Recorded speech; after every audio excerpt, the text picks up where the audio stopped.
Bible अध्ययन श्रृंखला के अंदर आपका हार्दिक स्वागत है।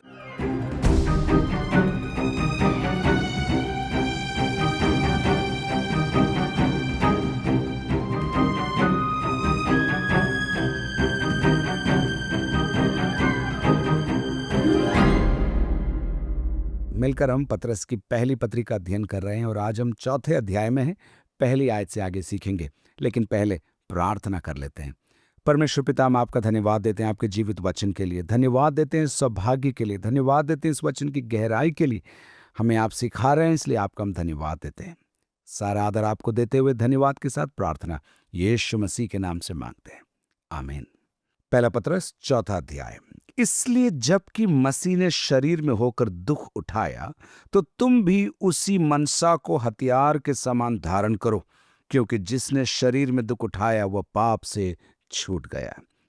इसलिए, लेकिन पूछना होगा किस लिए? इसलिए जबकि मसीह ने शरीर में होकर दुख उठाया। मसीह यीशु ने मेरे और आपके लिए दुख उठाया, और वह शरीर में था जब उसने दुख उठाया। प्रभु यीशु मसीह पूरा पूरा परमेश्वर भी था और प्रभु यीशु मसीह पूरा पूरा मनुष्य भी था। पतरस वही बात यहाँ याद दिलाते हुए कह रहा है, जबकि मसीह ने शरीर में होकर दुख उठाया।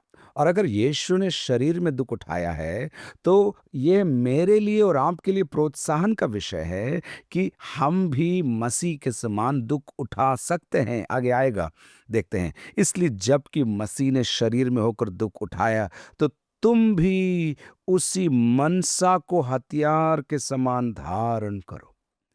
उस मन को अपना लो, उस मनसा को धारण कर लो। कौन सी मनसा? कि अगर मसीह ने दुख उठाया शरीर में, तो मुझे भी दुख उठाना पड़ेगा। आमतौर पर यह शिक्षा कलीसियाओं में या नए विश्वासियों को दी नहीं जाती, लेकिन सच्चाई यह है, प्रभु यीशु मसीह ने शुरू से कहा, जो कोई मेरे पीछे आना चाहे वो अपना क्रूस उठाकर मेरे पीछे आए। क्रूस, सताव, तनाव, दुख, मुसीबत, ये सारी बातें एक मसीही के लिए आम बात है। इसलिए आगे वो कहेगा कि तुम्हें घबराने की जरूरत नहीं है, तुम्हें अचंभा नहीं होना चाहिए कि तुम्हें दुख क्यों हो रहा है। वही बात पतरस यहाँ कह रहा है, उसी मनसा को हथियार के समान धारण करो।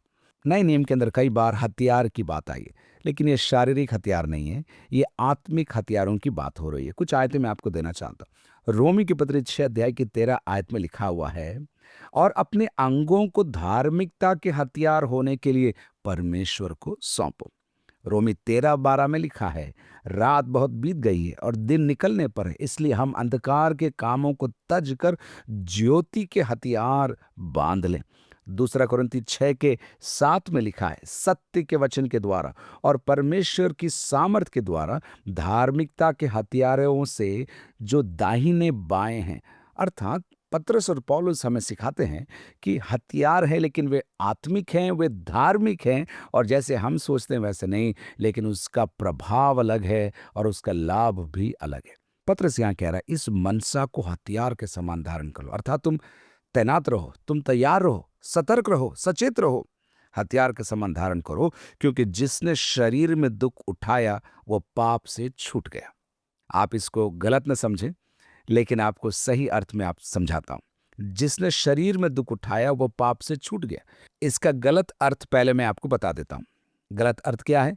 मैंने दुख उठाया, इसलिए अब मैं पाप नहीं करूंगा, मैं पाप से बच जाऊंगा। ये गलत अर्थ है। इसका सही अर्थ क्या है? एक बार और, जिसने शरीर में दुख उठाया वो पाप से छूट गया। अर्थात जब आप मसीह के खातिर, मसीह की शिक्षा के खातिर दुख उठाने के लिए तैयार हो जाते हैं, अर्थात अपने विश्वास की कीमत देने को तैयार हो जाते हैं, तो आप धीरे धीरे शारीरिक अभिलाषाओं के प्रति मर से जाते हैं। अर्थात आप कहते हैं, मुझे अभिलाषाएं नहीं, मुझे मसीह चाहिए। और इसलिए जब आप मसीह के लिए जीना शुरू करते हैं, तो शरीर की बातों के लिए आप मर जाते हैं। यही अर्थ पतरस यहाँ कह रहा है और कहता है, पाप से छूट गया, अर्थात पाप से बच गया। और ये हमेशा का कार्यक्रम नहीं है, निरंतर चलते रहने वाला कार्यक्रम है। जितना आप मसीह को प्रसन्न करेंगे, जितना आप मसीह के कारण दुख उठाकर स्थिर रहेंगे, उतना आप संसार से दूर रहेंगे और प्रभु के करीब आप रहेंगे। दूसरी आयत, ताकि भविष्य में अपना शेष शारीरिक जीवन मनुष्यों की अभिलाषाओं के अनुसार नहीं। शेष शारीरिक जीवन अर्थात मसीह में आने से पहले उनका एक जीवन था, और मसीह में आने के बाद अब जो पृथ्वी जीवन बाकी है उसकी बात पतरस कर रहा है। एक बार और, ताकि भविष्य में अपना शेष शारीरिक जीवन मनुष्यों के अभिलाषाओं के अनुसार नहीं, वरन परमेश्वर की इच्छा के अनुसार व्यतीत करो। मूल भाषा में दो शब्दों का यहां पर बहुत गहराई से प्रयोग किया गया है, मनुष्यों की इच्छा और परमेश्वर की इच्छा। और उस मनुष्यों की इच्छा में स्वयं की इच्छा भी आ गई। पतरस कह रहा है जो बाकी बचा हुआ जीवन है, दूसरों की इच्छाओं को पूरा करने के लिए नहीं, स्वयं की इच्छा को पूरा करने के लिए नहीं, लेकिन मसीह की इच्छा को पूरा करने के लिए व्यतीत करो। कितनी बड़ी बात पतरस मुझे और आपसे कह रहा है। आज प्रभु का वचन मुझसे और आपसे कह रहा है, अब जो हमारा बाकी का जीवन है, आपकी उम्र क्या है मुझे नहीं मालूम, लेकिन जितनी भी उम्र आपकी बाकी है, आज आप प्रार्थना करें और कहें प्रभु से, प्रभु मेरा जीवन मेरी इच्छा के लिए, दूसरों की इच्छा के लिए नहीं, लेकिन तेरी इच्छा के लिए मैं व्यतीत कर सकूं। ये दुआ आप निरंतर उठाएं। तीसरी आयत, क्योंकि अन्य जातियों की इच्छा के अनुसार काम करने, अन्य जातियों की इच्छा के अनुसार अर्थात मसीह में आने से पहले ये अन्य जातीय थे, लेकिन मसीह में आने के बाद ये नया इज़राइल बन गए हैं, परमेश्वर के लोग बन गए हैं। मसीह में आने के पहले जो जीवन था उसको संबोधित करते हुए पतरस कह रहा है, क्योंकि अन्य जातियों की इच्छा के अनुसार काम करने, और उसकी सूची अब आगे आएगी, और लुचपन की बुरी अभिलाषाओं, मतवालापन, लीला क्रीड़ा, पियक्कड़पन और घृणित मूर्ति पूजा में जहां तक हमने पहले समय गंवाया। किन किन बातों में? मसीह में आने से पहले किन किन बातों में समय गंवाया? स्वयं की इच्छा के अनुसार काम करने में, लुचपन की बुरी अभिलाषाओं, मतवालापन, लीला क्रीड़ा, पियक्कड़पन और घृणित मूर्ति पूजा। ये सूची पतरस भी देता है, पौलुस भी अपनी पत्री में देता है। गलाती 5:19 के अंदर भी आपको ये सूची मिलेगी, मरकुस रचित सुसमाचार के अंदर भी ये सूची आपको मिलेगी, रोमियो के अंदर भी ये सूची मिलेगी। अलग अलग सूचियों में शरीर के कामों का वर्णन है।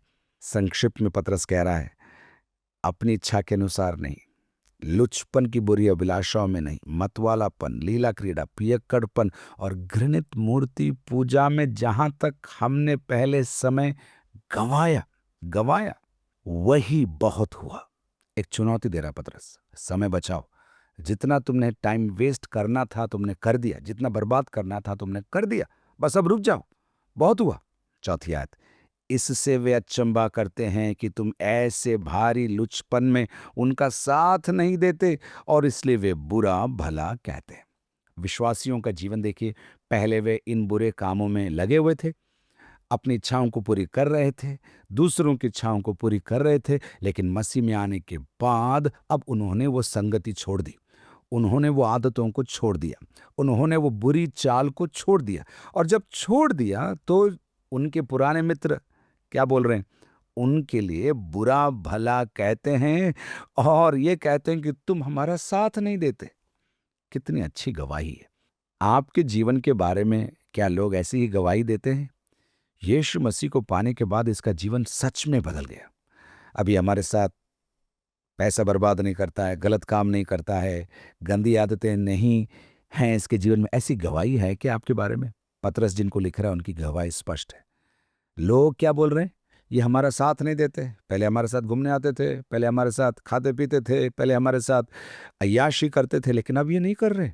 और उसके कारण उनके लिए क्या कहते हैं? बुरा और भला कहते हैं। 5वीं आयत, पर वे उसको जो जीवित और मरे हुओं का न्याय करने को तैयार है लेखा देंगे।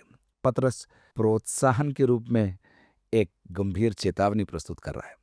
जो दुख उठा रहे हैं, जो लोगों से निंदा सह रहे हैं, जो लोगों से बुरा भला सुन रहे हैं, उनके लिए पतरस कह रहा है तुम चिंता मत करो।